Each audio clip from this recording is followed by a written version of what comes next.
আসসালামু আলাইকুম মতিন ভাই। সালাম ভাইয়ের বাড়ির মধ্যে তুই বোমা মারছ? মতিন ভাই, কি ভয় পাইতাছ? মতিন ভাই, আমি কিছু করি নাই ভাই। ভয় নাই তো, তুই ঠিক মতন খা। তোর খাওয়া তো এখনো শেষ হয় নাই, এইটাই তোর আখিরি খাওয়া। পরানে যা যা চাই খায় নে, কাকা। ভয় করিস না, ভয় করিস না। নামাজ আর খাওয়ার টাইমে মানুষ মারি না, বুঝছি। তোর গলা মলা হুগায় গেছে। এই আর একটা 7 আপ দে। দই খাবি? খাবি না? নে পানি খা, পানি খা। খা, খুব তৃষ্ণা পাইছে তোর। খা, পানি খাইছস না?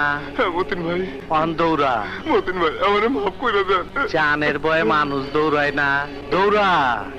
আমি না দৌড়ায় ছাড়া মানুষ মারা পারি না, আমার জোশ আয় না। আরে দৌড়া, আরে দৌড়া, শুয়ার বাচ্চা দৌড়া, দৌড়া।